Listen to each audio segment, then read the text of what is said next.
안녕하세요. 그동안 평강하셨습니까? 네. 오늘도 말씀 앞에 오신 모든 분들 진심으로 환영하고 또 잘 오셨습니다. 귀한 말씀으로 마음에 깊은 교훈이 되는 시간이 되시기를 바라고, 또 교회당 곳곳에 아기자기하고 예쁘게 여러 가지 것들이 꾸며져 있죠. 왜 그럴까요? 오후에 성도 교제의 날, 유익하고 또 즐거운 시간이 계획이 되어 있는데, 한 분도 빠지지 마시고 함께 참여하셔서 아주 깊은 또 유익한 친교의 시간이 되시면 좋겠습니다. 같이 기도하시겠습니다. 사랑이 많으신 고마우신 아버지 하나님, 저희들을 죄에서 영원히 구원하여 주시고 영원한 천국의 소망을 주심을 참으로 감사합니다. 항상 그 은혜를 마음에 깊이 생각하고 감사 가운데 보답하며 살아갈 수 있도록 도와주시고, 특별히 아직도 복음을 듣지 못하고 주님의 사랑을 깨닫지 못한 주변의 많은 영혼들에게 담대하게 전하며 살아갈 수 있도록 도와주시옵소서. 오늘도 주님의 날 사랑하는 형제 자매님들과 말씀과 교제를 나눌 수 있도록 저희들의 마음과 발걸음을 인도하여 주셔서 감사합니다. 우리가 마땅히 알고 마음에 새기며 순종 가운데 살아가야 되는 귀한 말씀으로 교훈하여 주시고, 함께 나누는 교제를 통해서 항상 우리 가운데 살아 역사하시는 주님의 손길을 더욱 알아갈 수 있도록 도와주시옵소서. 이 시간 참여하지 못한 형제 자매님들에게도 하나님의 동일한 은혜로 살펴주심으로 그 마음이 세상의 죄악 가운데 넘어지지 않도록 지켜주시고 육신의 건강도 온전히 회복이 될 수 있도록 능력의 손길로 보살펴 주시기를 간절히 기도를 드립니다. 전 세계 복음이 증거되는 곳마다 하나님의 은혜와 사랑으로 덧입혀 주시고, 특별히 복음을 맡아 수고하시는 선교사님들과 그 가족분들, 믿음의 동역자 분들에게 맡기신 복음 전파의 사명을 잘 감당할 수 있도록 시마다 때마다 도와주시기를 간절히 기도를 드립니다.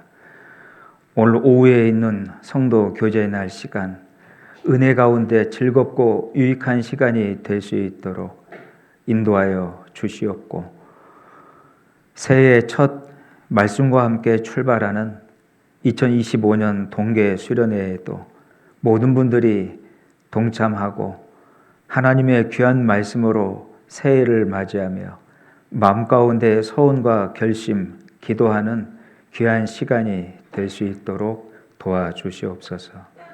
오늘 함께하는 모든 시간 주 성령님에게만 의지합니다. 언제나 저희를 사랑하시는 예수 그리스도의 이름으로 감사하며 기도드렸습니다. 아멘. 신약성경 누가복음 19장 말씀을 보시겠습니다. 신약성경 128페이지, 누가복음 19장 11절에서 13절까지의 말씀입니다. 신약성경 128페이지입니다. 누가복음 19장 11절에서 13절까지의 말씀. 저희가 이 말씀을 듣고 있을 때에 비유를 더하여 말씀하시니, 이는 자기가 예루살렘에 가까이 오셨고 저희는 하나님의 나라가 당장에 나타날 줄로 생각함이러라. 가라사대 어떤 귀인이 왕위를 받아가지고 오려고 먼 나라로 갈 때, 함께 읽겠습니다. 그 종 열을 불러 은 열 문화를 주며 이르되 내가 돌아오기까지 장사하라 하니라. 오늘 상고할 말씀의 주제는 내가 돌아오기까지 장사하라라는 말씀입니다. 본문의 내용의 배경을 보면 예수님께서 여러 차례 십자가에 못 박혀 돌아가시고 다시 부활하셨다가 승천하시고 올라간 그대로 다시 재림하시겠다라고 약속을 많이 하셨습니다. 신약 성경에 정말로 많이 반복되는 말씀이 예수님의 다시 오신다라고 하는 재림의 약속입니다. 참 이 설교를 들었던 이 제자들의 마음은 뜨거웠던 것 같습니다. 예수님이 십자가에 못 박혀 돌아가시기도 전에 가셨다가 바로 오실 걸로 마음에 기대를 했던 것 같습니다.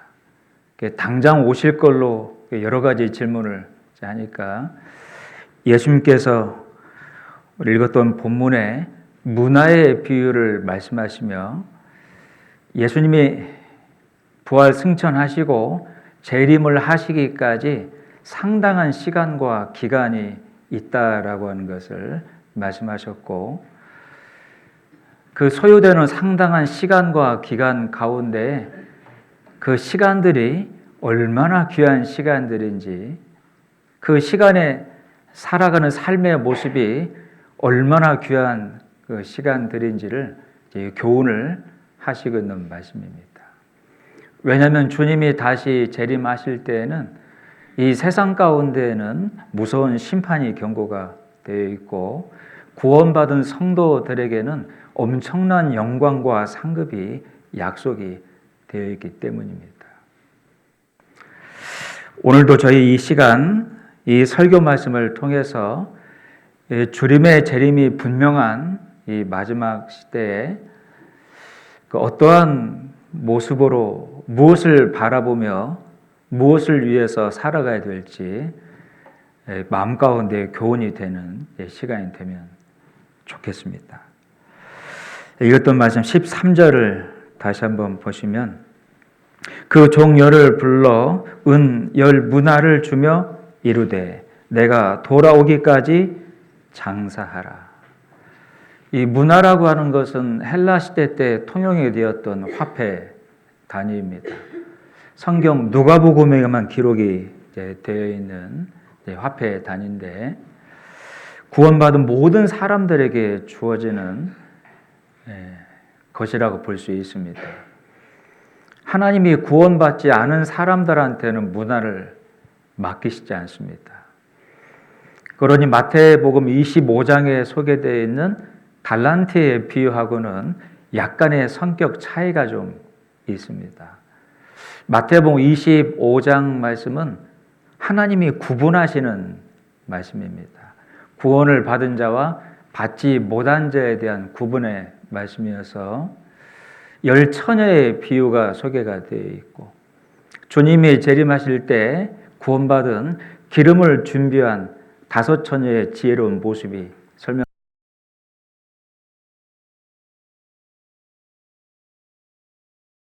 슬피 울며 이를 갈게 되는 심판의 모습도 경고가 되어 있습니다. 그리고 이어서 달란트의 비유가 이제 설명이 되어 있는데 어떤 사람한테는 5 달란트, 또 어떤 사람에게는 2 달란트, 또 어떤 사람에게는 1 달란트.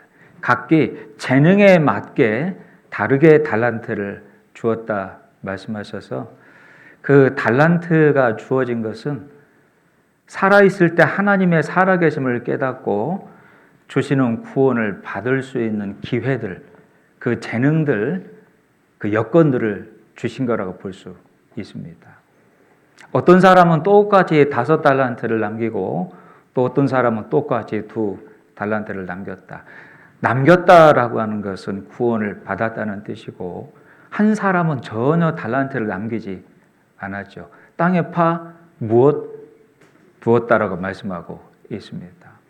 세상에 썩어질 땅에 있는 것만을 위해서 살았다는 것을 알 수 있습니다. 그래서 구원받은 자와 받지 못한 자가 구분이 되어 있고, 이어서 설명하고 있는 비유가 오른편의 선자와 왼편의 선자의 비유가 25장에 이어서 설명이 되어 있어서, 오른편의 선자들은 하나님이 태초 전부터 예비된 영영한 나라 천국을 상속하라 구원받은 자들이죠. 왼편에 있는 자들은 바깥 어두운 데 내어치게 되고 슬피 울며 이를 갈게 될 것이다. 구원받지 못한 자에 대한 설명입니다. 마태복음 25장에 설명되어 있는 달란트의 비유는 구원을 받은 자와 받지 못한 자에 대한 비유이지만, 읽었던 본문의 문화의 비유는 모든 구원받은 사람들에게 동일하게 주어진, 맡겨진 문화 이야기인 겁니다. 구원받은 모든 사람들은 예수 그리스도가 오시기까지, 재림하시기까지 하나님이 맡긴 이 문화를 가지고 장사하는 거라고 볼 수 있는 겁니다. 그래서 호세아 성경 말씀에는 너희는 상고이건을, 상고라는 뜻이 뭐죠? 장사하는 사람이라는 뜻입니다. 주님을 만날 때 정말로 잘하였다, 충성된 종아라고 칭찬을 받을 수 있는 신앙 생활을 저희가 살아갈 수 있어야 됩니다. 오늘 말씀을 통해 그런 교훈이 되시면 좋겠습니다. 자, 내가 돌아오기까지 장사하라 말씀하셨으니까 예수님은 반드시 돌아오십니까? 안 돌아오십니까? 반드시 돌아오십니다. 설명한 대로 신약 성경만 예수님의 재림이 318차례나 반복되고 있으니까요. 그 분량으로 따지면 25절 넘어갈 때마다 한 번씩 다시 돌아온다라고 하는 재림이 약속이 되어 있고, 우리가 살고 있는 지금 이 시대는 그 재림이 얼마나 가까워 있는 마지막 시대를 살고 있습니까? 우리 집회할 때마다 관련 말씀들을 듣고 생각해 보지요. 이스라엘 민족은 거의 완벽하게 회복이 되어 있고, 히브리 성경 1장에 소개가 되어 있는 대로 하나님이 창조한 땅과 하늘도 마지막 때가 되면 옷이 낡아지는 것처럼 낡아질 거라고 경고가 되어 있는데, 요즘에 기상에 관련되어 있는 뉴스를 보면 정말로 충격적인 내용들을 많이 듣고 있습니다. 추운 지역에 홍수가 발생하고 더운 사막 지역에 폭설이 내리는, 눈이 한 번 오면, 비가 한 번 내리면 몇백 년 만에, 몇십 년 만에 과거에 없었던 이 자연의 큰 변화들이 전 지구적으로 벌어지고 있는 게 사실입니다. 그리고 사회적으로도 얼마나 사람들이 자기를 사랑하고 쾌락을 좋아하며 악해지고 있습니까? 저희가 어렸을 때하고는 비교할 수 없는 끔찍한 사건, 사고들이 연일 발생되고 있는 게 사실이어서 어떨 때는 뉴스 보기가 겁날 때가 있는 시대입니다. 그리고 내년도에는 또 어떤 세계적인 변화들이 있을지 성경에 관련되어 있는 마지막 시대 예언들을 보면 예상되는 사건들이 훤히 보일 정도입니다. 분명히 성전이 재건이 되면 주님의 재림이 임박했다라고 기록을 하고 있는데, 이번에 다시 재선에 성공한 미국의 대통령이 어떤 일을 또 할지 참 관심이 많이 모아집니다. 그 대통령이 초선 때 한 일은 이스라엘 나라와 직접 연관된 일들을 정말로 많이 했습니다. 대사관을 전격적으로 예루살렘으로 옮겨버리고, 그리고 성전 재건을 돕겠다라고 공식 발표까지 한 사람입니다. 그분이 재선에 성공했으니 내년도에 어떤 일들이 또 이루어지게 될지 참 관심이 많이 가죠. 여러모로 이 주님의 재림이 임박한 마지막 시대의 징조들을 동시다발적으로 보고 살고 있는 저희들. 여러분 정말로 주님의 재림을 맞이할 준비를 하셔야 되고 한 번도 부끄러운 가운데 주님을 맞이하면 안 됩니다. 이 성경 말씀이 곧 하나님이시잖아요. 이 성경 곳곳에 이 주님의 재림에 대해서 확고한 말씀들이 얼마나 많이 기록이 되어 있습니까? 자, 여기는 표시해 두시고 몇 군데를 한번 보겠습니다. 히브리서 1장 말씀을 보시겠습니다.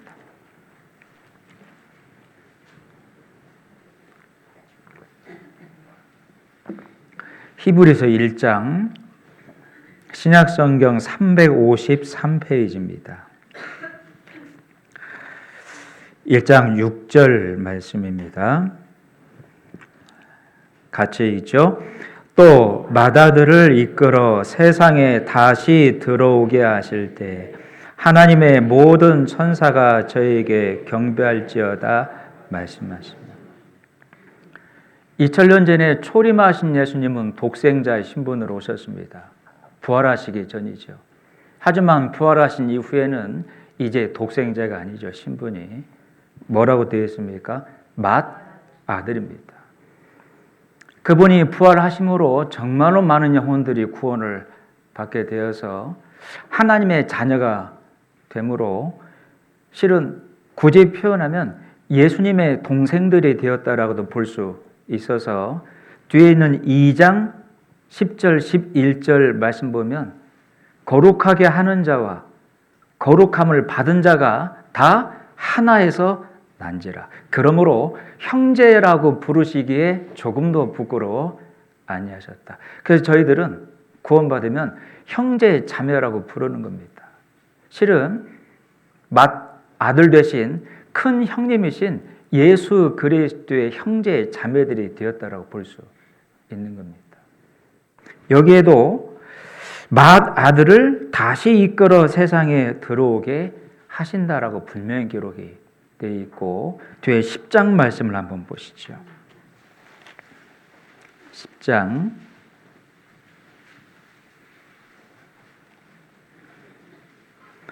37절 말씀입니다.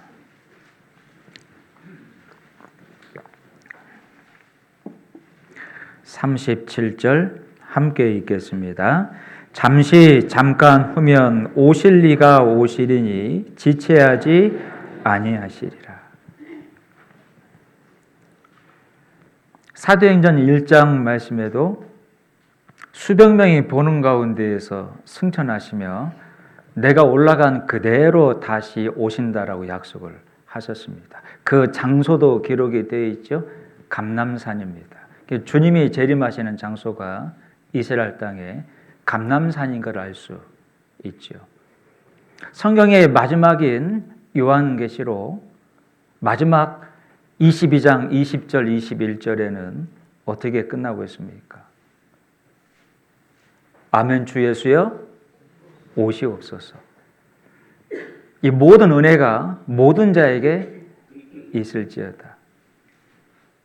아멘 주 예수여 다시 오시옵소서. 이게 고린도 성경 말씀에는 주께서 다시 임하신다라는 표현과 똑같은 표현인데 이걸 아람말로 마라나타라고 부릅니다. 이 당시에 그 초대교회 믿음의 선진들은 인사말이 여러 가지가 있었어요. 샬롬이라고 하는 평안을 구하는 인사말도 있었고 마라나타, 마라나타, 마라나타. 여러분 초대교회 성도들은 얼마나 극심한 핍박과 환난이 있었습니까? 예수님을 인정하고 또 주님으로 받아들이며 고백하면 잡아 죽이는 살벌한 시대였지 않습니까? 여러분 그들의 마음 가운데는 목숨 바쳐 구원하신 주님의 뜨거운 사랑이 있었고 또 한 가지 너무나 놀랍고 반가운 약속이 있었습니다. 그 주님이 다시 오신다라고 하는 그 약속. 여러분 그 약속을 바라보며 그 환난과 고난을 다 견디고 인내했다는 걸 알 수 있고 콜로세움 경기장에서 검도사의 칼에 죽음을 당하고 사자의 밥이 되며 불에 살라져 죽어가는 그 극심한 마지막 순간에도 내가 지금 죽으면 주님에게 하루 먼저 간다라고 하는, 주님을 만난다라고 하는 그 재림의 재회의 소망이 정말로 마음에 뜨겁고 컸던 겁니다. 그들의 그 신앙은 정말로 보석처럼 빛이 났어요. 세상과 타협하지 않았습니다. 여러분, 주님을 다시 만난다는, 주님이 다시 재림을 하신다는 이 소망과 이 분명한 말씀이 100% 확실한 사실이 맞다라면, 여러분, 구원받은 모든 사람들은 주님을 다시 만나는 그 재림 재회에 모든 걸 다 걸어야 됩니다. 그렇지 않습니까? 그게 분명한 사실이 맞다라면. 그런데 이게 분명한 사실이 맞다는 겁니다. 내가 다시 돌아오기까지 반드시 오신다는 약속의 말씀입니다. 여러분들은 주님의 재림의 그 소망을 마음 가운데 가지고 계십니까? 정말 진리로 마음 가운데 받아들이고 그분을 만난다는 것을 염두에 두고 내가 어떻게 어떤 모습으로 무엇을 위해 살아야 될지를 마음에 생각해 보고 있냐는 거예요. 그게 분명한 사실이 맞는데. 요한 1서 2장을 보겠습니다. 요한 1서 2장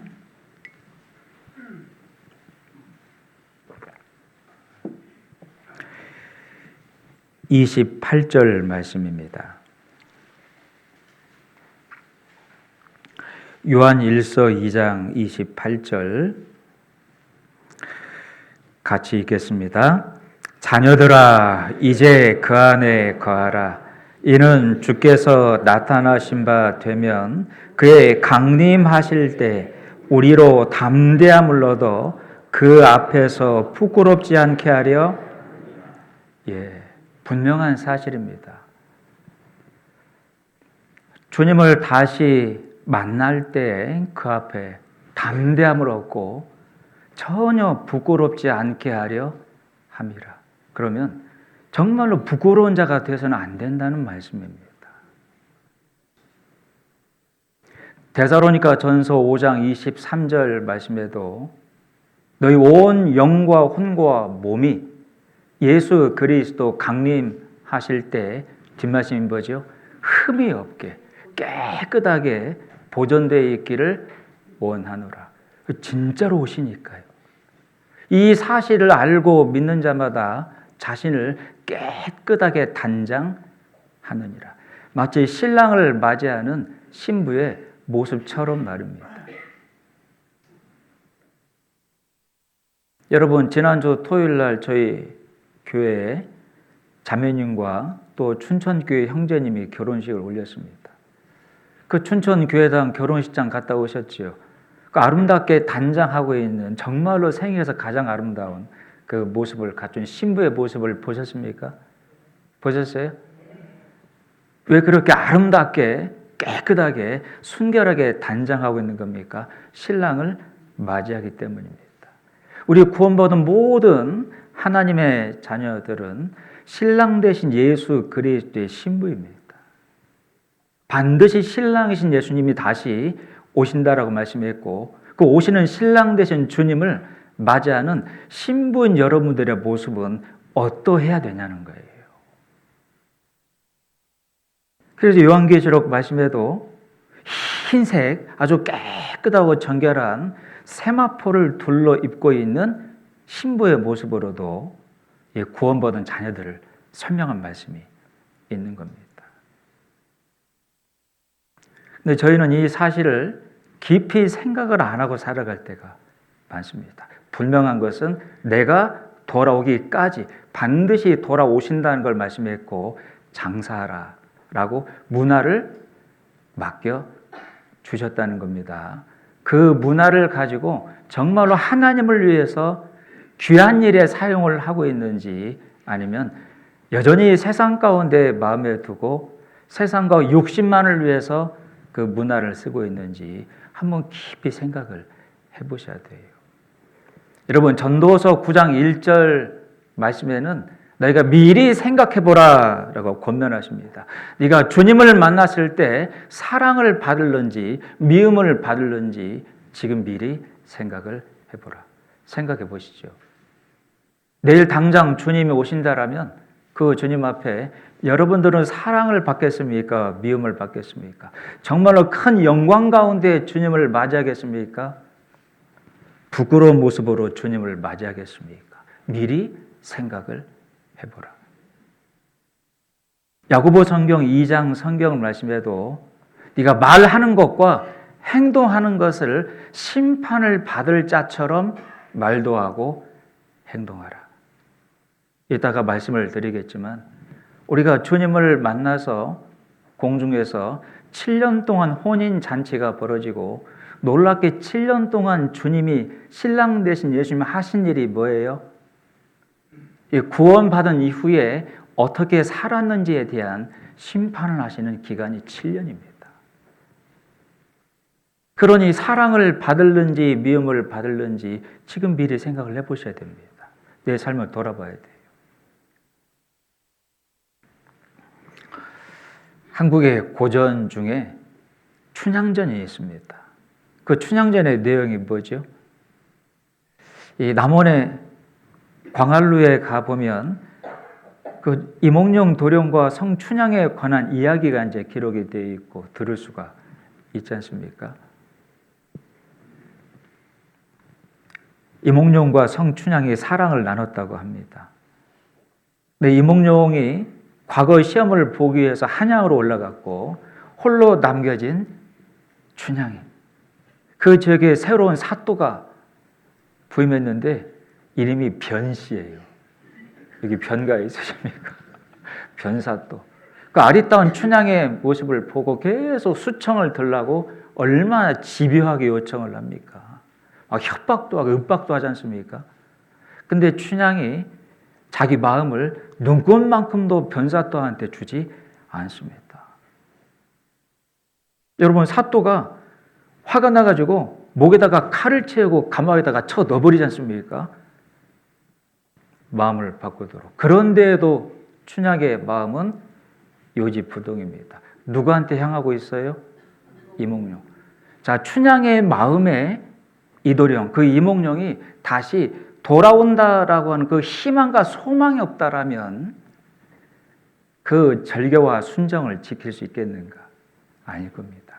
분명한 것은 춘향의 마음 가운데는 분명히 다시 돌아온다라고 하는 이몽룡에 대한 그 소망과 믿음이 가득 차 있어서 죽을지언정 죽는 한이 있어도 이 몸을 더럽힐 수 없다는 겁니다. 죽는 한이 있어도 그 이몽룡을 떠날 수는 없다는 겁니다. 나중에 이몽룡이 돌아와요, 안 돌아와요? 어떤 모습으로 돌아와요? 암행어사 출두요! 라고 돌아오지 않습니까? 얼마나 영광 가운데 돌아와요? 왜 춘향에게도 그렇게 빛나는 영광이 됐을까요? 돌아온다는 사실을 마음에 믿고 순결을 지키며 끝까지 기다린 거기 때문에 춘향에게도 동일한 영광이 가득 주어진 겁니다. 여러분, 구원받은 저희들이 주님을 만날 때 어떤 자들이 그렇게 영광스럽게 영광 가운데 주님을 맞이하게 될까요? 주님의 재림을 확신하고 주님을 맞이할 준비가 되어 있는 사람입니다. 정말로 그런 사람들은 영광 가운데 주님을 맞이하고 그 영광 가운데 주어지는 상급과 칭찬과 면류관들이 언제까지 가요? 영원히 가는 겁니다. 영원히. 그러니 주님의 재림이 확실히 맞고 이 사실을 믿는다라면 주님을 다시 만난다는 사실에 모든 걸 다 걸고 살아야죠. 그래야 맞지 않습니까? 그런데 우리 가운데에는 이 사실을 마음에 깊이 생각하지 못하고 여전히 구원은 받았지만 땅에 있는 것들에 더 마음을 두고 정말로 소중한 주님이 맡긴 문화에 대해서는 소홀히 하며 살다가 정말로 주님을 부끄러운 가운데 맞이하게 될 사람도 있다는 겁니다. 절대로 그러면 안 됩니다. 여러분, 이 세상의 삶은 길어야 70, 80, 좀 더 살면 90입니다. 그 중에 거의 대부분을 사신 분도 있습니다. 이제 이 세상 가운데 삶이 얼마나 남았을까요? 얼마나 남았을까요? 몇 년짜리일까요? 근데 죽음 건너편에 주님과 함께 보내는 시간은 영원한 시간입니다. 어디에다가 더 마음을 두고 지금 주어진 시간들을 살아야 될까요? 여러분, 더 분명한 것은 우리가 주님을 다시 제하고 공중 가운데 7년 동안 혼인 잔치가 벌어질 때 우리가 구원받은 이후에 품었던 마음들, 내놓았던 말들, 행했던 모든 행실을 너무나도 구체적으로 자세하게 철저하게 세워보시고 달아보신다고 말씀을 하신 겁니다. 여러분, 하나님은 사람이 아니십니다. 어떤 감독관이 어떤 사람을 평가할 때 놓치는 부분이 있을 수도 있고 잘못 판단하는 부분이 있을 수도 있습니다. 그러죠. 그런데 하나님은 사람이 아니십니다. 모든 걸 철저하게 세워보시고 달아보신다고 말씀을 하신 겁니다. 자, 잡아두었던 누가복음 19장을 한번 보시죠.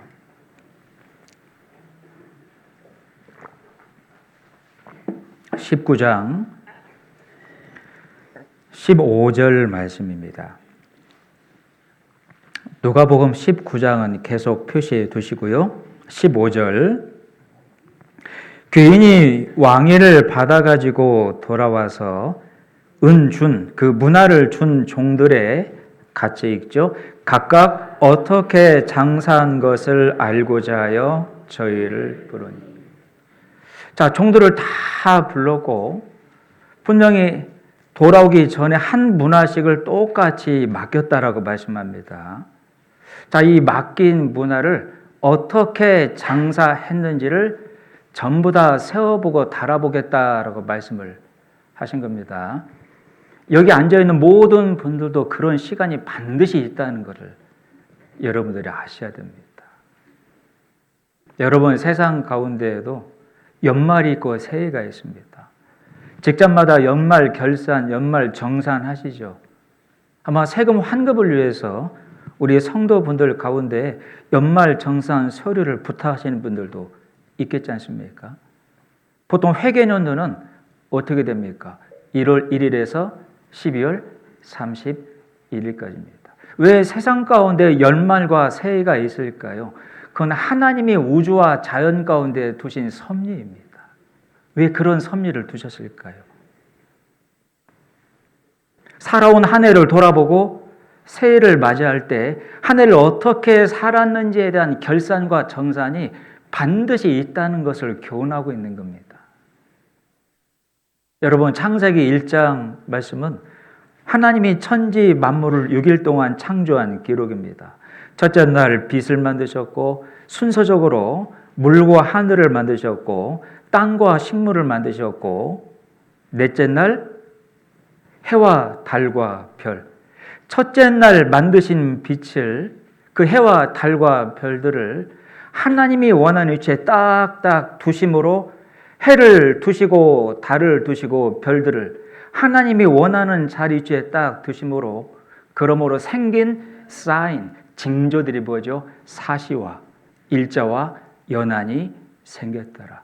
해와 달과 별을 하나님이 원하는 위치에 두심에 계절이 생기고 날짜가 생기고 1년이라고 하는 기간이 생겼다라고 창세기 1장 14절에 기록이 되어 있어서 연말과 새해를 누가 우주 가운데 자연 가운데 두신 거예요? 하나님께서. 왜 그렇게 두셨냐는 거죠. 하나님이 창조하신 모든 자연의 모습은 영적인 부분들을 100% 설명하고 있는 겁니다. 부활의 소망을 위해서 징그러운 애벌레가 나비가 되는 과정을 두신 겁니다. 그러죠.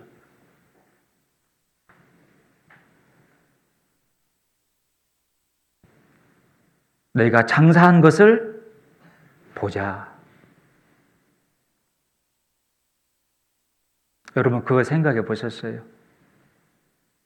내가 구원받은 이후에 나의 삶이 다 카운팅이 셈을 하신다라면, 앞에 있는 누가복음 12장 16장 말씀에도 자 셈하자라는 직접적인 표현도 기록이 되어 있는데, 여러분의 신앙의 무게를 하나님이 정말로 저울에 두고 달아보신다라면 어떤 결과가 나올까요?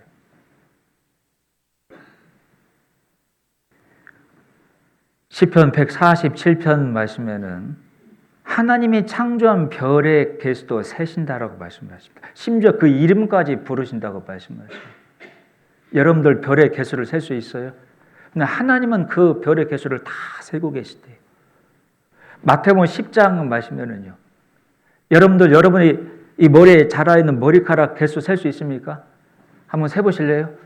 근데 이 머리카락의 개수마저도 하나님이 다 세고 있다라고 말씀하시고, 심지어 로마서 11장 말씀에는 하나님의 예정되는 약속되어 있는 이방인의 충만한 수, 구원받은 수가 차기까지 더러는 완악하게 된 것이라. 시편 말씀에 기록이 되어 있는 대로 한 영혼 한 사람 그 민족까지 다 카운트하고 있다라고 분명히 계산하고 있다라고 말씀을 하셨고, 욥기 31장 말씀에는 내 걸음도 하루에 몇 볼을 걸었는지를 세신다라고 말씀했고, 욥기 성경 말씀에는 네 침 삼킬 동안에도 몇 번 침을 삼켰는지도 세신다고 말씀을 하신 그 하나님 앞에, 그 하나님이 여러분에게 문화를 맡겼고 이 문화를 가지고 어떻게 살았는지 셈하자라고 말씀을 하신답니다. 어떤 결과가 나올 것 같냐 그 말입니다. 그리고 중심을 달아보겠다라고 말씀을 하시는 겁니다. 사무엘상 2장 성경 말씀에 하나님은 지식의 하나님이라 내 마음의 중심을 달아보시는지라. 여러분의 신앙의 그 무게는 어떤 무게가 나올까요? 잠언 24장 말씀에 어찌 네 마음을 저울질하지 않겠느냐. 네 마음, 네 심령을 달아보겠다. 형제 자매들에 대해서 어떤 마음을 품었는지, 교회에 대해서 어떤 마음을 품었는지, 세상에 대해서 어떤 마음을 품었는지, 사람들에 대해서, 물질에 대해서 어떤 마음을 품었는지 다 그 마음마저도 심령까지 달아보시겠다고 하십니다. 잠언 16장 말씀에 사람은 행위가 자기의 보기에 깨끗하여도, 자기 행위가 자기의 보기에 정직하여도 여호와는 심령을 감찰하시는지라. 거기에 사용된 영어가 The Lord weighs the spirit, the heart. weighs가 뭐예요? 무게를 달아본다는 뜻입니다.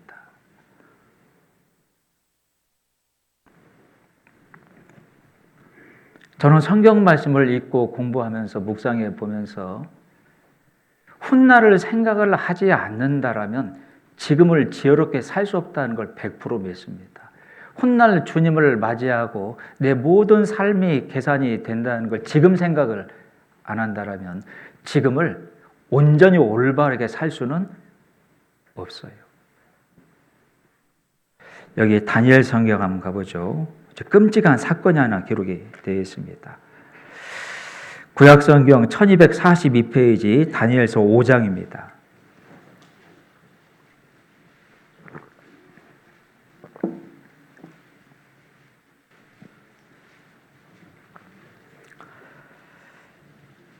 다니엘서 5장 구약성경 1242페이지입니다. 24절 말씀부터 보겠습니다. 다니엘서 5장 24절. 구약성경 1242페이지입니다. 다니엘서 5장 24절부터 제가 읽겠습니다. 이러므로 그의 앞에서 이 손가락이 나와서 이 글을 기록하였나이다. 기록한 글자는 이것이니 곧 메네 메네 테겔 우바르시니라. 그 뜻을 해석하건대 메네는 하나님이 이미 왕의 나라의 시대를 세워서 그것을 끝나게 하셨다 하며, 대겔은 왕이 저울에 달려서 부족함이 되었다 하며, 베레스는 왕의 나라가 나뉘어서 메대와 바사 사람에게 준 바 되었다 함이니라. 바벨론 제국의 벨사살 왕 이야기입니다. 이 벨사살 왕은 바벨론 제국의 마지막 왕인데 하나님 앞에 끔찍한 죄를 지었어요. 바벨론 제국이 예루살렘을 침공하고 모든 금은, 기물, 보물을 다 약탈해 가지고 왔습니다. 그걸 창고에 이제 보관해 둔 건데, 이 벨사살 왕이 잔치를 벌일 때 하나님의 성전 가운데 있었던 그릇 가지고 술을 따라 마시고 고기를 담아놓고 먹은 겁니다. 그것도 우상을 섬긴 고기들을. 이 하나님 앞에 끔찍한 죄를 지었고 하나님이 무섭게 즉결 심판을 하셨는데요. 갑자기 잔치를 벌이고 있을 때 손가락 벽에 딱 나타나는 겁니다. 손가락이 벽에다가 막 글을 쓰는데 메네 메네 데겔 우바르신, 이게 아람 말입니다. 지금의 레바논 사람들이 쓰고 있는 말. 그 당시에 다메섹.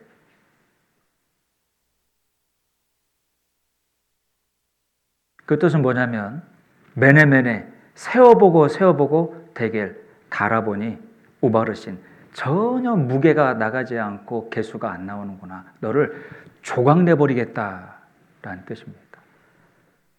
여기에 메네메네를 2번 반복하신 것은 대충 세어본 게 아니라는 거예요.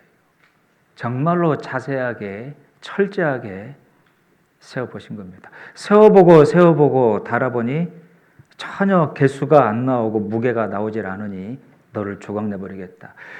자, 이 글씨가 쓰여진 이후에 페르시아 제국에 의해서 비참하게 멸망을 당해버리고 맙니다. 완전히 그 나라가 조각나버리죠. 자, 이런 시간이, 하나님 앞에 세워보고 달아보는 그 시간이 내 인생의 결산, 내 신앙의 정산을 받는 시간이, 그 심판대가 반드시 있다고요. 이건 김 목사의 말이 아니고 침례교의 교리가 아닙니다. 하나님의 분명한 말씀입니다. 성경 곳곳에 그리스도의 심판대, 하나님의 심판대가 있다라고 분명히 말씀을 하고 있고, 고린도후서 5장 말씀에 보면 너희가 각각 하나님의 심판대 앞에 드러나 각각 행한 대로 판결을 받는다라고 말씀하고 있습니다. 요즘에 TV를 보면 정말 보기 민망할 정도로 답이 안 나오는 그 청문회들을 볼 수 있습니다. 공통점이 뭐죠? 다 모른대요. 생각이 안 난대요. 그냥 하라는 대로 했을 뿐이래요. 전부 다 속이고, 입술로 속이고, 마음을 전부 다 속이고 있지요. 그런데 하나님 앞에도 그럴까요?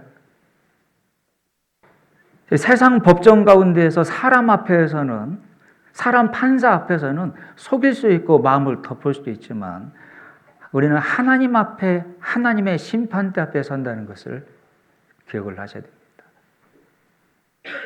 로마서 14장을 한번 보겠습니다.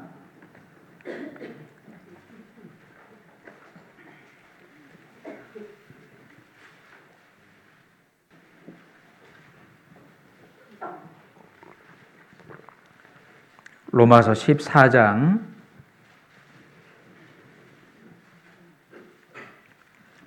신약 258페이지입니다. 10절 말씀입니다. 로마서 14장 10절 말씀.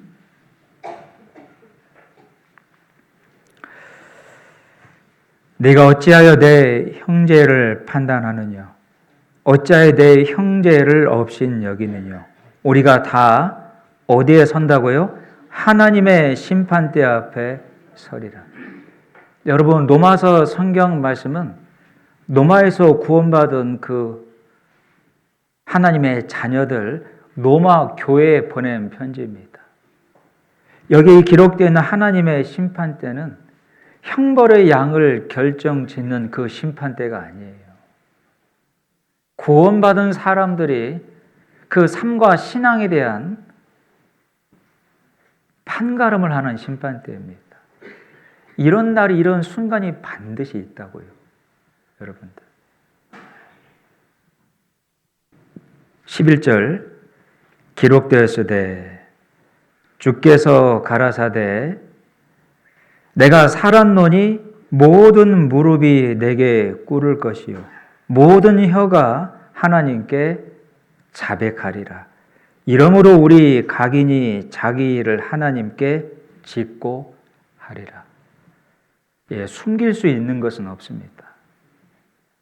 왜 7년이라는 기간을 말씀하셨는지를 생각해 보면 한 사람이 각각 하나님 앞에 선다라고 되어 있고, 읽었던 본문처럼 자 어떻게 장사했는지를 셈을해보자라고 말씀하시는 것처럼 여러분들이 구원받기 전에 모든 것들은 다 지워졌습니다. 그거 믿음으로 저희가 구원의 확신을 얻었지요. 너희 죄와 불법을 다시는 기억지 아니하리라. 근데 구원받은 이후에 여러분들의 모든 것들은 다 자세히 기록이 되고 있다는 거 아십니까? 여러분 초등학교 때 방학 숙제로 일기장을 썼고 일기장을 매일매일 쓰기보다는 그냥 개학 앞두고 한 일주일 전부터 몰았었던 기억도 나서요. 제가 제 일기를 써놓고도 제가 마음에 안 들어가지고 막 지우고 어떤 건 뜯고 이랬던 기억도 나요. 하나님 앞에 여러분들의 모든 것이 기록되고 있는 것은 지워지지 않는다고요. 찢겨지지 않는 겁니다. 구약 마지막 말라기 성경 3장 16절 이하 말씀을 보면 하나님께서 너희가 하나님을 경외하는 것을 피차 말하는 것을 내가 분명히 들었고 내 모든 마음과 내 모든 입술에서 나온 말과 행동을 내가 기념책에 기록하여 두리니 어떤 이는 하나님의 특별한 소유를 삼을 것이요 어떤 이는 부끄러움 가운데 주님을 만날 자도 있다라고 분명히 기록이 되어 있는 겁니다. 여러분 하나님의 심판대 앞에 세 권의 책이 있는 거 아십니까?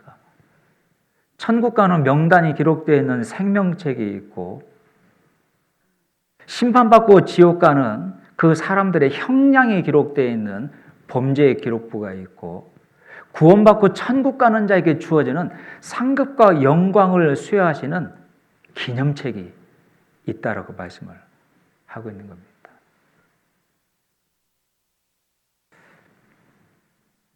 제가 다른 지역 가서 설교를 하고 집회할 때 왜 두렵고 떨린 마음으로 설교하고 집회를 하냐면 오늘 이 시간도 마찬가지입니다. 녹음이 되고 있기 때문입니다.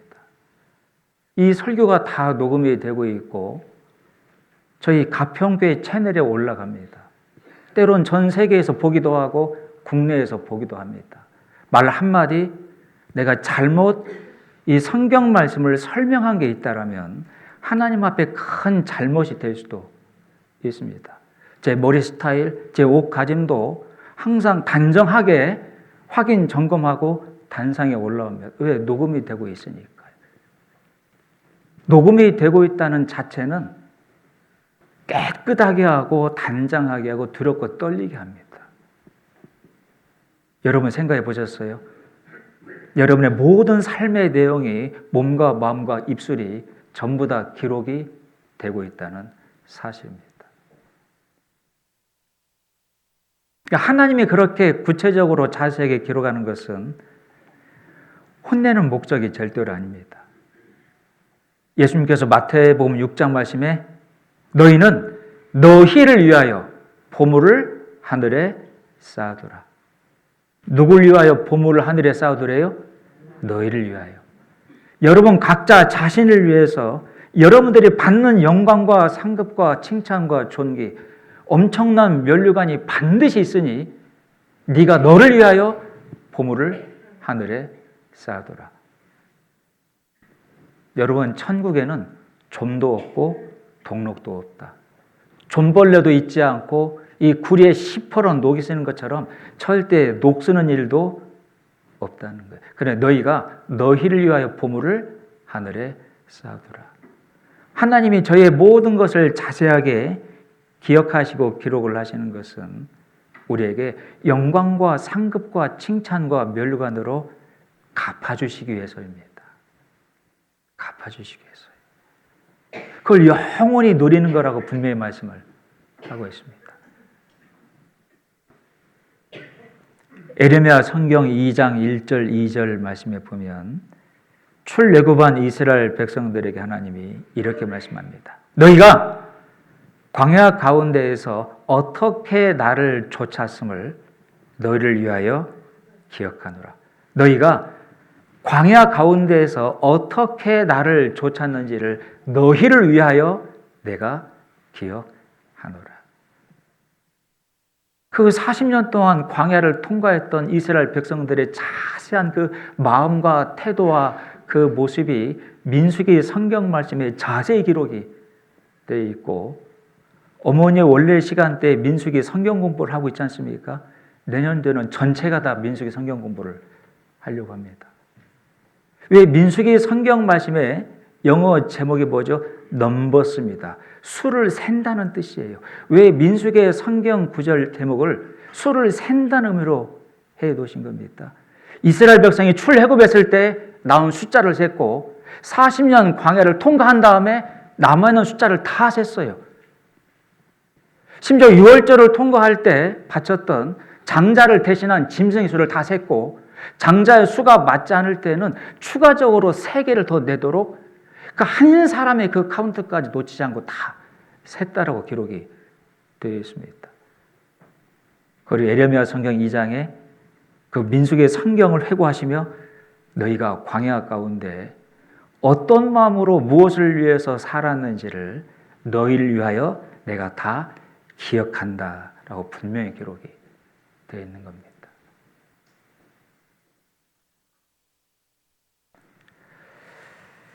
여러분과 저는 반드시 그 그리스도의 심판대, 하나님의 의로운 심판대 앞에 반드시 각자가 1대1로 한 번씩 서게 될 겁니다.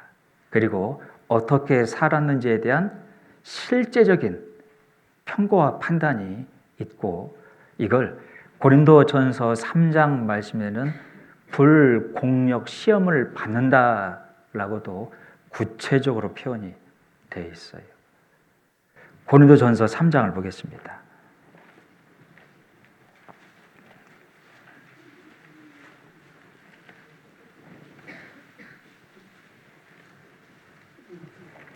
뒤에 있는 난방을 꺼도 괜찮을 것 같습니다. 제가 바닷난방을 틀어놔서. 고린도전서 3장 10절 말씀부터 보겠습니다. 고린도전서 3장 10절, 신약 266페이지입니다. 내게 주신 하나님의 은혜를 따라 내가 지혜로운 건축자와 같이 터를 닦아두매 다른 이가 그 위에 세우나 그러나 각각 어떻게 그 위에 세우기를 조심할지니라. 이 닦아둔 것 외에 능히 다른 터를 닦아둘 자가 없으니 이 터는 곧 예수 그리스도라. 저희가 구원받고 이 신앙생활을 하는 것을 건축을 하는 것으로 설명을 하셨습니다. 알아듣기 쉽게. 건축할 때 바닥의 기초 공사가 관건입니다. 중요하죠. 이 바닥과 기초가 불완전하게 허술하게 세워진다라면 그 위에 세워진 추가적인 그 건축물이 위험해질 수도 있습니다. 우리 영혼 가운데 가장 중요한 반석과 이 기초 터는 예수 그리스도입니다. 구원받은 것이요.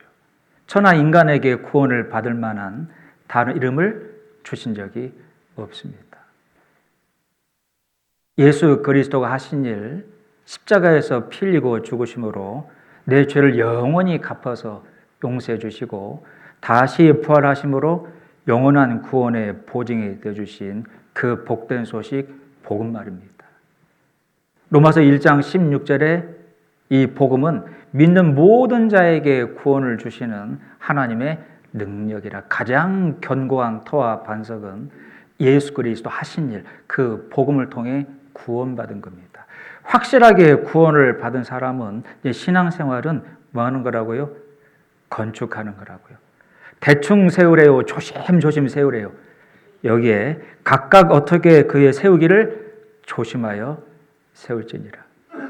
이걸 말씀하시며 무엇으로 내 신앙을 지금 건축하고 있는지를, 무엇으로 건축했는지에 대한 결과가 얼마나 달라지는지를 설명을 하신 겁니다. 여기 밑에 12절입니다. 만일 누구든지 금이나 은이나 보석이나 나무나 풀이나 집으로 이 터 위에 세우면 각각 공력이 나타날 터인데 그날이 공력을 밝히리니 이는 불로 나타내고 그 불이 각 사람의 공력이 어떠한 것을 시험할 것임이니라. 14절은 같이 읽죠. 15절까지. 만일 누구든지 그 위에 세운 공력이 그대로 있으면 상을 받고 누구든지 공력이 불타면 해를 받으리니 그러나 자기는 구원을 얻되 불 가운데에서 얻은 것, 불 가운데서 포듯이 목숨만 살아난 정말로 부끄러운 구원을 받은 자도 있을 거다라는 말입니다. 이게 그리스도의 심판대, 하나님의 심판대에서 행해지는 일입니다. 주님을 대면하는 그 순간이 반드시 있는 거고, 이 저울 앞에 반드시 우리가 한 사람이 각각 서야 된다는 거예요. 저는 그 사실이 기다려지기도 하고 두렵기도 합니다. 여러분들은 어떠세요? 어떤 것을 여러분의 신앙을 건축해 오고 있습니까? 어떤 사람은 집이나 나무나 풀로 그 신앙을 건축하는 사람이 있고, 어떤 사람은 금과 은과 보석으로 그 신앙을 건축하는 사람이 있다. 그리고 불, 공력 시험을 한다. 말 그대로 불입니다. 여러분, 나무나 풀과 집은 불로 태우면 어떻게 되죠? 다 살라져서 날아가 버립니다. 어떤 사람을 두고 설명한 말씀일까요? 세상에 허망한 것, 썩어질 것, 육신에 속한 것, 자기만을 위한 것, 하나님에게 믿음으로 맡기지 못하고 자기의 생각과 계획대로만 행한 것. 시편 말씀에는 바람에 불면 겨처럼 다 날아가 버린다. 다 불에 살라지고 아무것도 남아있지 않다라면 너에게 줄 상이 없다라고 말씀을 하시는 겁니다. 어떤 분들이 이런 말씀 드리면 천국만 가면 됐지 그 상까지는 바라지 않는다는 말을 쉽게 하시는 분이 있는데, 여러분, 성경은 절대 그렇게 되어 있지 않아요. 신약 성경 14권을 기록한 바울 사도는, 또 성경 5권을 기록한 요한 사도는 천국에 갔다 와본 사람들입니다. 고린도 성경 말씀에 천국을 다녀온 바울이 뭐라고 설명하고 있습니까? 너희가 보지 못하고 듣지 못하고 한 번도 생각해 본 적이 없는 상상을 초월하는 그 영원한 영광과 상급이 있다라고 기록이 돼 있어서, 정말로 구원받은 성도들은 이 상 얻기를 다름질해야 된다.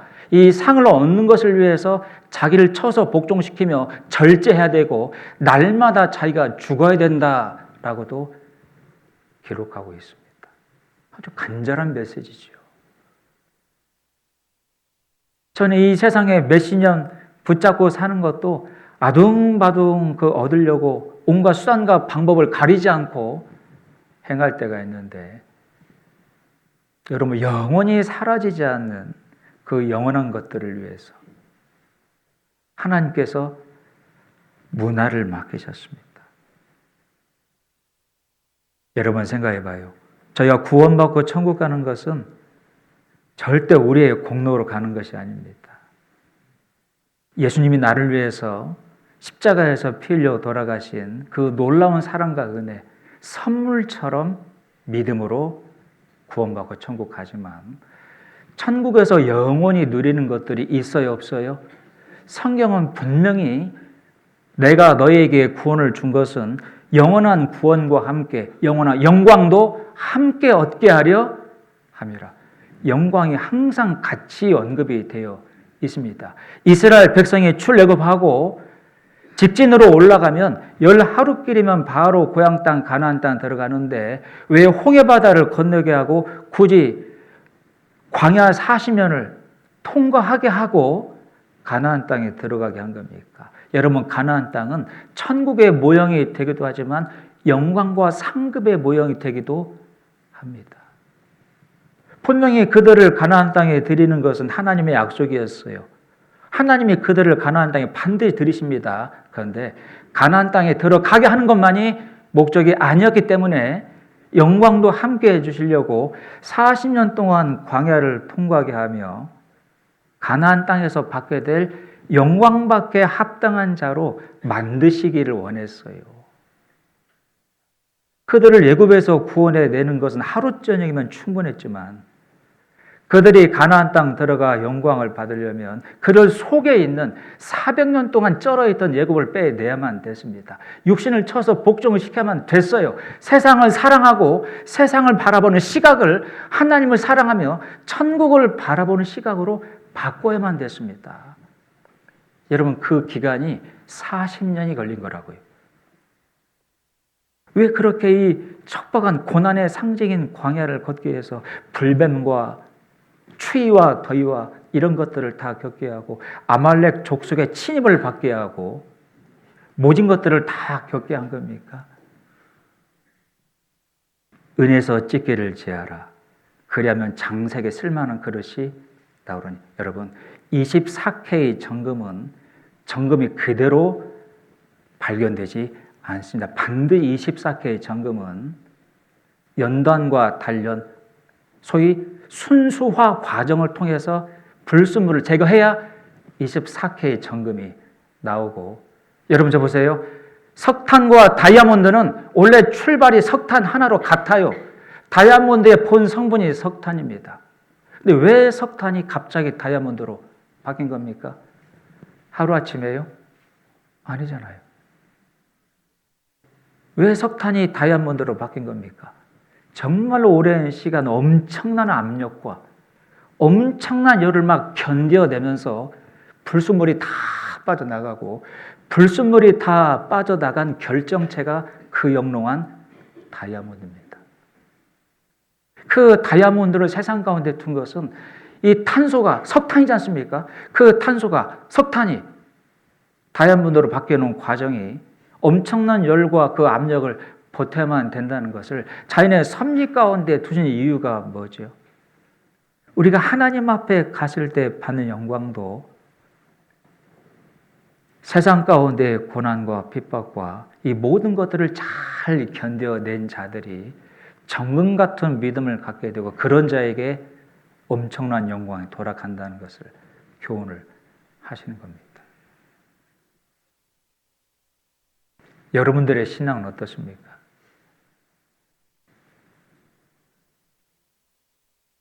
하나님의 말씀을 방망이 삼아서 하나님의 말씀을 검과 칼로 삼아서 하나님 앞에 합당하지 못한 내 생활의 습관을 검과 방망이로 쳐서 복종시키고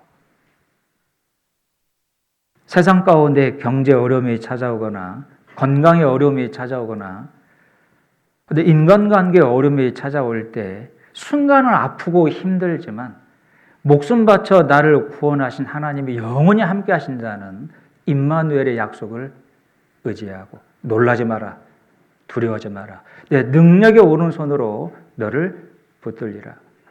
내 손바닥에 너를 새겼고 영영이 네가 죽을 때까지 책임을 지시겠다라고 말씀하신 하나님. 여러분, 그 하나님을 붙잡고 믿음으로 인내하며 하나님이 길을 열어주시기를 기다린 자. 여러분, 그 기다림이라고 하는 인내라고 하는 순수화 과정, 연단 과정이 모든 그리스도인들한테는 다 있어야 된다는 겁니다. 왜요? 그래야 정금 같은 보석 같은 신앙과 믿음으로 만들어지니까요. 읽었던 말씀이 그걸 설명하고 있는 겁니다. 나무나 풀과 집으로 신앙을 건축하는 사람은요, 하나님께 맡기질 않습니다. 뭔가 어려움이 찾아왔을 때 하나님의 말씀 붙잡고 하나님을 의지하며 극복하려고 하진 않아요. 그냥 세상적인 육신적인 방법과 감정적인 방법으로만 해결을 하려고 합니다. 그게 굉장히 옅은 신앙이에요. 왜 옅은 신앙일까요? 그 속에 하나님이 포함되어 있지 않지 않습니까? 여러분, 이런 종이도 무쇠에다가 붙여버리면 태풍이 지나가도 움직이지 않습니다. 이런 종이가 아무 거에 붙어있지 않고 펄렁펄렁 있다라면 조그마한 바람만 불어도 금방 날아가 버리고 물에만 젖어도 찢겨져 버리지 않습니까? 이런 종이 같은 인생이 나라고 하는 사람이지 않습니까? 이런 내가 어디에 붙어 있어야 돼요? 하나님이라고 하는 무쇠에 딱 붙어 있어야 안전한데 하나님에게 붙어 있질 않는 거죠. 하나님을 의지하지 않는 겁니다. 하나님을 붙잡지 않아요. 여전히 자기가 주인되어 있고 자기의 수단과 방법과 계획대로만 살아간다라면 하나님 앞에 그 심판탑에 섰을 때 풀과 나무와 짚으로 신앙을 건축한 사람입니다. 불공력 시험이 지나갈 때 전부 다 사라지고 남은 것이 아무것도 없다라면, 네가 장사한 것을 한번 보자라고 하실 때 남는 것이 하나라도 없다라면, 여러분, 그래도 천국만 가면 그냥 그만일까요? 아닙니다. 여기 12절을 다시 한번 보시면, 만일 누구든지 금이나 은이나 보석이나 나무나 풀이나 집으로 이 터에 세우면 각각 공력이 나타날 터인데 그날이 공력을 밝히리니 이는 불로 나타내고 그 불이 각 사람의 공력이 어떠한 것을 시험할 것임이니라. 만일 누구든지 그 위에 세운 공력이 그대로 있으면 상을 받고. 여러분, 금과 은과 보석의 특징이 뭐죠? 불을 만나면 더 빛난다는 특징이 있습니다. 아까 다이아몬드도 말씀을 드렸지만 여러분, 조개 가운데 만들어지고 있는 진주도 마찬가지죠. 아시죠? 조개 가운데 들어온 이물질 모래가 조개의 살을 자꾸 아프게 공격을 하고 이걸 참고 견뎌내면서 나오는 물질로 만들어진 게 진주입니다. 아주 영롱하게 빛나는. 하나님이 그걸 자연의 섭리 가운데 두신 것도 마찬가지죠. 우리 각자가 하나님의 심판탑에 섰을 때 여러분들의 신앙의 집은 무엇으로 지어진 집이기를 바라십니까? 풀과 나무와 집으로 지은 집이시기를 바랍니까? 금과 은과 보석으로 지어진 집이시기를 바랍니까? 전자이세요? 후자이세요? 예? 예. 여러분, 깊이 생각을 하셔야 돼요. 누가복음 본문을 다시 돌아가겠습니다.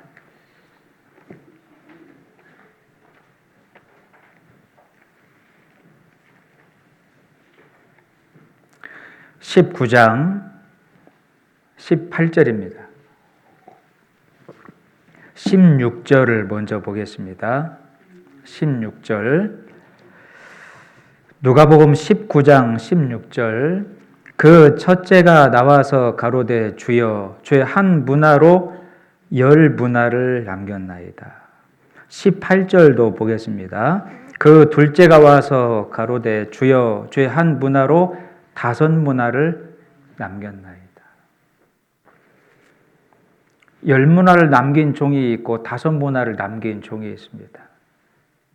자, 여기에 이 종들의 태도는 다분히 청지기의 마음과 태도를 갖고 있다는 걸 알 수 있는데, 청지기는 다른 사람의 물건을 맡아서 관리하는 사람을 청지기라고 얘기를 합니다. 그래서 누가복음 16장에도 청지기 사물을 본 자에게 내 보던 일을 세마자라는 표현이 직접적으로 기록이 되어 있습니다. 자, 이 문화 앞에 종의 문화라고 되어 있습니까? 주의 문화라고 되어 있습니까? 주의 문화입니다.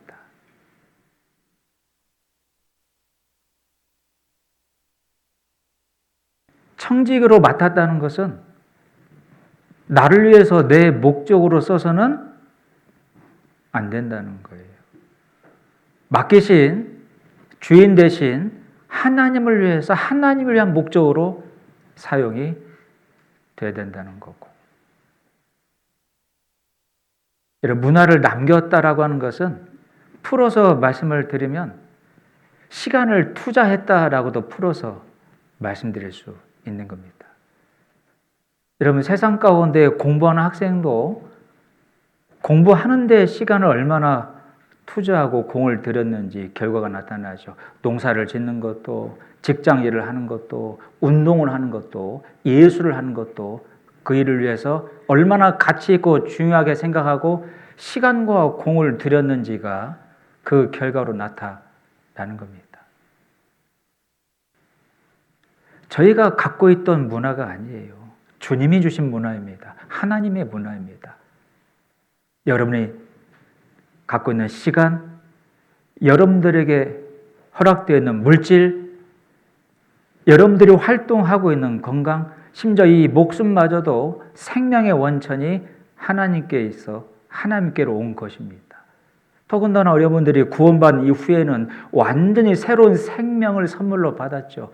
이제는 내가 산 것이 아니고 내 안에 그리스도가 사신 것이라. 누구든지 그리스도 예수 안에 있으면 새로운 피조물이라. 완전히 새로운 생명을 덤으로 받아 덤으로 살고 있는 이 삶 가운데 하나님이 덤으로 주신 수많은 그 문화들, 시간의 문화, 물질의 문화, 건강의 문화, 달란트의 문화, 여러 가지 재능들이 있지 않습니까? 노래를 잘하는 분도 있고 요리를 잘하는 분도 있고 이런 문화들을 무엇을 위해서 어떻게 사용을 해오고 있냐는 겁니다.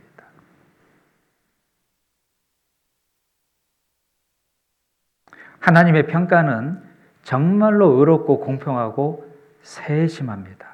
왜 그러냐면 열무나 남긴 자에게 대답을 합니다. 17절 주인 이르되 잘하였다 착한 종이여 내가 지극히 작은 것에 충성하였으니 10고을을 차지하라. 19절 주인이 그에게도 이르되 너도 5고을을 차지하라. 열무나를 남긴 자에게는 한 가지 말이 더 추가가 되어 있죠. 지극히 작은 것까지 충성하였으니 10고을을 차지하라. 5문화를 남긴 자에게는 너도 5고을을 차지하라. 세심하게 마음의 묵상에 보면 정말 지극히 작은 것까지 찾아서 일을 하며 충성하는 하나님의 자녀 정도 있습니다. 어떤 경우는 맡겨진 일에 충성하는 종도 많이 있는데 정말 안타까운 것은 전혀 관심도 없는 종도 있다는 거예요. 맡겨진 일에도 아주 게으른 종도 있다는 겁니다. 이런 말씀들을 보면 어떤 사람이 심혈을 기울여 작은 일까지 주님의 일로 충성했는지 대충 했는지 눈 가림을 했는지를 정말로 의롭고 공평하고 세심하게 하나님께서 평가하신다는 것을 알 수 있습니다. 여러분, 세상 가운데 두신 자연의 섭리와 진리 가운데에도 심은 대로 뿌린 대로 거두는 겁니다. 그 이상 그 이하는 없어요. 심은 대로 뿌린 대로 거두는 게 자연의 섭리입니다. 하나님 앞에도 그렇게 평가를 받는다는 거예요. 갈라디아서 6장을 보겠습니다.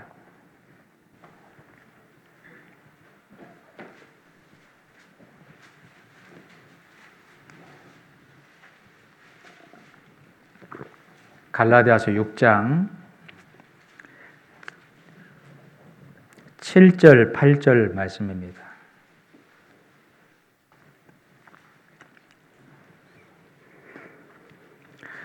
(7절) (8절) 신약 309페이지입니다.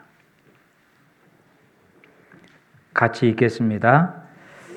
스스로 속이지 말라. 하나님은 만홀히 여김을 받지 아니하시나니 사람이 무엇으로 심든지 그대로 거두리라. 자기의 육체를 위하여 심는 자는 육체로부터 썩어진 것을 거두고 성령을 위하여 심는 자는 성령으로부터 영생을 거두리라. 무엇으로 심든지 그대로 거둡니다. 여러분, 신앙생활은 투자하는 거라고 볼 수 있고, 투자한다는 것은 시간을 무엇을 위해서 심고 있는지를 설명하는 겁니다. 우리가 모임 때마다, 말씀 때마다 강조하는, 여러분 정말 말씀과 교제를 함께 나누는 그 일의 시간을 보내고 있는지, 영혼들에게 복음을 전하고 영원히 말씀 듣고 구원받는 그 일을 위해서 봉사하는 그 일들에 내가 시간을 보내고 있는지, 아침 저녁으로 말씀을 묵상하는 데 시간을 보내고 있는지, 하나님 앞에 간절히 기도하는 시간으로 보내고 있는지, 그게 전부 다 심고 있는 겁니다. 심고 있는 것. 오늘 주님의 날 말씀 앞에 오신 것도 하나님 앞에 심고 있는 겁니다. 심은 대로 뿌른 대로 그대로 거둬요. 육체를 위해서 심는 자는, 육체를 위해서만 시간을 보내는 자는 썩어질 것을 거두고. 조금 단적인 비유지만 여러분들이 경제 활동을 하는 데에만 시간을 심고 있다라면, 여러분들이 취미 활동을 하는 데에만 시간을 심고 있다라면, 어떤 분들은 TV를 탐직하며 보는 데에만 시간을 심고 있다라면, 심은 그대로 거두는 겁니다. 성령을 위해서 심는 자는 영원한 것들을 심은 그대로 거둔다라면, 이게 자연의 법칙이고 신앙의 법칙이고 하나님의 계산 방식이라면, 나는 어떤 일들을 위해서 무엇에 시간을 심고 있는지를 한번 돌아볼 필요가 있지 않습니까? 열 문화를 남겼나이다. 예, 그런 일에 시간을 심은 겁니다. 5 문화를 남겼나이다. 예, 그런 일에 시간을 심은 거죠. 10 문화를 남긴 자는 지극히 작은 일에도, 교제하다 보면 정말 누가 원하지 시키지 않은 일인데에도 정말로 자기 일처럼 주님의 몸된 교회를 사랑하며 봉사하는 그런 분들도 있습니다. 그게 다 심는 거죠. 하나님 앞에는 절대 잊혀지는 게 하나도 없는 겁니다. 근데 문제는 이 소중하고 귀한 일에 시간을 심지 않고 그냥 수건에 쌓아두기만 하는 게으른 종이 있다는 겁니다. 본문 다시 돌아가 보죠. 누가복음 19장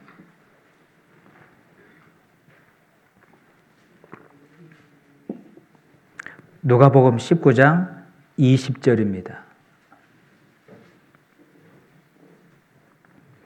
19장 20절. 또 한 사람이 와서 가로되 주여 보소서, 주의 한 문화가 여기 있나이다. 내가 수건으로 쌓아 두었었나이다.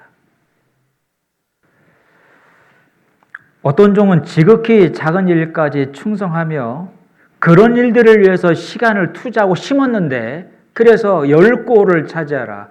근데 이 종은 전혀 그런 일을 위해서 심지를 않은 겁니다.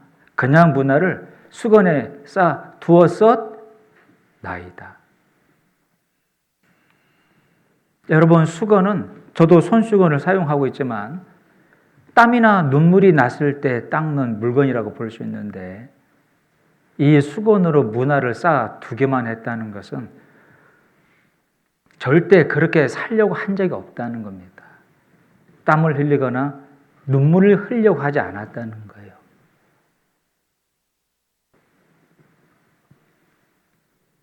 우리가 집회 때 이 말씀을 듣지만, 우리가 구원받고 천국 가는 것은 의에 관한 문제입니다. 조금 전 그 말씀 드렸죠. 복음에는 하나님의 의가 나타나서 십자가에서 피 흘리고 죽으시고 부활하심으로 영원한 구원을 이루신 그 복음에는 하나님의 의가 나타나서 양양자 밑에 나자입니다. 그 사실, 그 피의 공로를 믿음으로 아무 대가 없이 선물처럼 구원받고 천국 갑니다. 하지만 천국에 가서 큰 자와 작은 자가 분명히 있다고 말씀했고, 천국에 가서 누가 큰 자이고 작은 자인지, 누가 큰 영광을 받고 부끄러움을 느끼는지, 이것은 행위의 문제입니다. 여러분, 그 구분하셔요? 천국 가는 것은 의의 문제지만 천국에서 영광과 상급을 누리는 것은 행위의 문제라고요. 올림픽의 금메달은 참가상이 아닌 것처럼. 여기 마태복음 5장을 보겠습니다.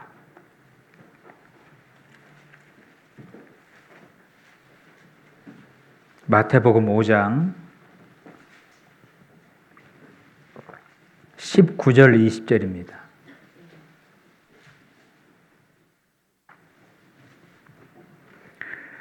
마태복음 5장 19절 20절. 그러므로 누구든지 이 계명 중에 지극히 작은 것 하나라도 버리고 또 그같이 사람을 가르치는 자는 천국에서 지극히 작다 일컬음을 받을 것이요. 같이 읽겠습니다. 누구든지 이를 행하며 가르치는 자는 천국에서 크다 일컬음을 거기까지요.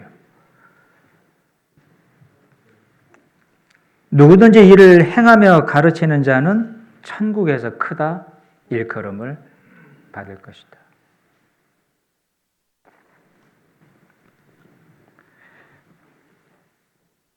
우리가 곡식과 과일의 결실을 보기 위해서 묘목을 사다가 이종하고 땅에 심습니다.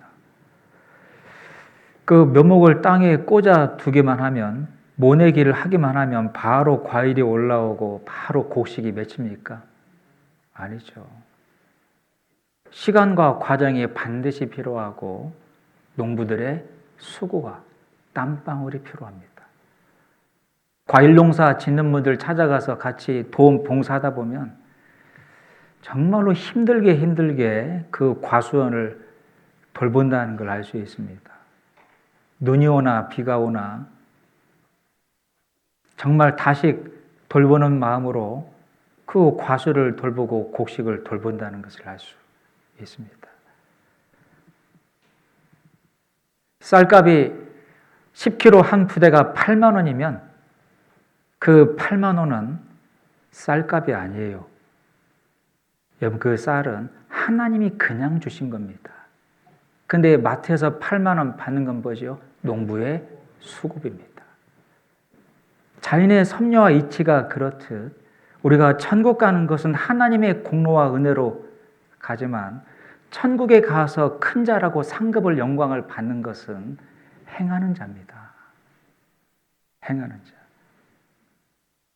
성경 곳곳에 요한복음 13장 말씀에도 예수님이 무릎 꿇고 제자들의 발을 다 씻겨 주시면서 너희도 이것을 알고 행하면 내게 복이라. 알고 행하면 내게 복이라. 요한계시록에 여러 가지 복을 받는 모습을 설명하시며 이 말씀을 듣는 자와 읽는 자와 지키는 자가 복이 있으리니. 요한계시록의 첫 구절과 마지막 구절이 행하며 지키는 자에게 복이 있다라고 분명히 말씀하고 있는 겁니다. 여러분들은 정말로 하나님이 주신 문화들을 행하고 있습니까? 말씀과 교제가 있는 곳에 투자를 하고, 집회가 있고 봉사하는 시간에 투자를 하고,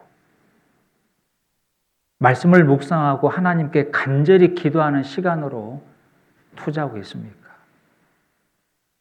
무엇으로 심든지 심은 그대로 돌아가는 겁니다. 심은 그대로. 행한 그대로 돌아가는 거예요. 하나님 앞에 어떠한 핑계와 변명도 될 수 없습니다. 에덴 동산 가운데 인간이 하나님과 대면하며 가장 먼저 던진 말이 핑계였어요. 누가 네가 벗었음을 알려주었느냐? 왜 실과를 먹었느냐? 하나님이 창조한 아내 때문입니다. 하나님까지도 걸고 넘어갔어요. 하나님이 아내를 안 줬다라면 미혹을 안 받을 거고 안 먹었을 텐데 하나님이 아내를 줬으니까 먹었죠. 아내 하와에게 어찌 실과를 먹었느냐? 당신이 그냥 두신 마귀 때문에 먹었나이다. 역시 또 하나님을 걸고 넘어갔지 않습니까? 아담의 자녀 중에 카인과 아벨이 있었습니다. 카인은 인간 최초의 살인자가 됐습니다. 자기의 제사를 안 받는다고 돌멩이로 쳐서 동생 아벨을 죽였습니다. 하나님이 묻죠. 그때 카인이 뭐라고 대답하죠? 내가 아우를 지키는 자이니까. 그게 영국의 영어 관용구 표현으로 되어 있어요. 나는 아무 상관이 없이 얘기할 때 Am I my brother's keeper? 이게 영어 관용구입니다. Am I my brother's keeper? 내가 내 아우를 지키는 자입니까? 이게 나는 아무 상관 잘못이 없는데요. 그런 뜻이에요. 여러분의 신앙 가운데 그런 핑계가 만연되어 있지는 않냐는 거죠. 말씀과 교제와 봉사를 시간을 안 보낸 이유가 뭐죠? 교회 때문에요. 누구 때문에요? 누구 때문에요? 무엇 때문에요? 그거 다 핑계이지 않을까요? 생각해 보십시오. 우리가 신앙생활을 정말 소중한데 시간을 투자하는 것을 사람 때문에 하고 있습니까? 사람 봐가면서 하고 있나요? 요한복음 6장 말씀에 예수님께서 설교를 하셨습니다. 내 몸은 살이요 내 피는 음료니 내 몸을 먹고 내 피를 마시는 자는 죽지 않고 영원한 생명을 얻으리라. 자기를 뜯어 먹고 마시란 말이냐? 뭘 설명한 거죠? 십자가에서 찢기시고 흘리실 그 피를 설명하신 건데, 아이고 난 더 이상 듣기 싫다. 다 돌아가고 있었죠. 근데 예수님이 질문합니다. 제자들에게도 너희도 가려느냐? 너희도 가려느냐? 그때 베드로 뭐라고 대답했죠? 영생의 말씀이 여기 계시오매 내가 네게로 가오리이까. 베드로 마음의 신앙 중심은 환경이 아니었어요. 사람이 아니었습니다. 환경 때문에 사람 때문이 아니고 말씀 때문에 그 자리에 있습니다. 말씀 때문에 있을 겁니다. 그거잖아요. 신앙생활은 5글자 아닐까요? 주님 때문에, 사랑 때문에, 은혜 때문에, 말씀 때문에. 근데 쌓아두었다는 건 뭐죠? 핑계가 만연되는 겁니다. 주인님, 제가 이 문화 가지고 장사하려고 했는데 장사하다가 손해볼까 봐 두려워서 아예 그냥 쌓아두고 그냥 있었습니다. 이건 주인된 하나님에게 옳은 모습은 아닙니다. 왜냐하면 바로 책망하실 때 뭐라고 책망하냐면 누가복음 19장 돌아가 보죠.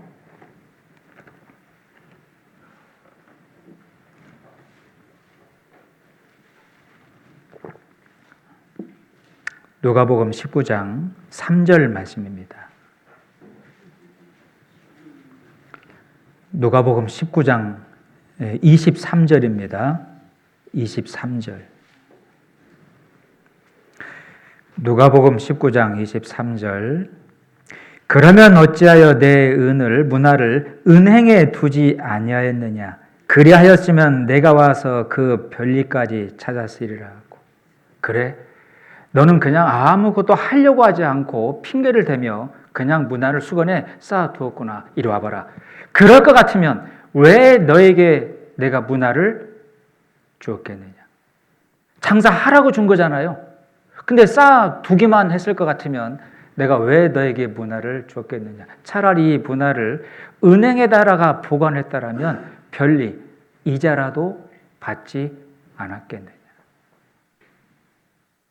근데 이것까지 안 했다는 겁니다. 하나님이 말씀하시는 은행은 구원받은 무리인 이 몸된 교회를 두고 하시는 말씀입니다.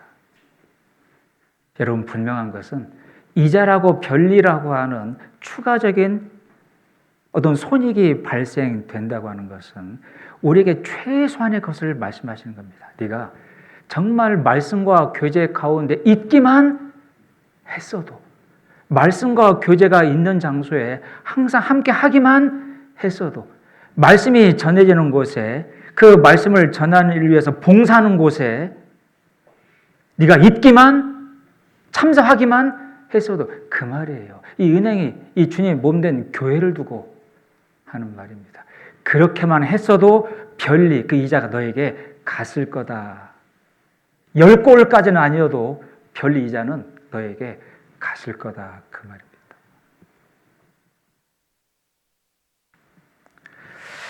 저희는 반드시 주님 앞에 1대1로 서는 그 순간이 있다는 걸 마음에 깊이 생각하셔야 됩니다.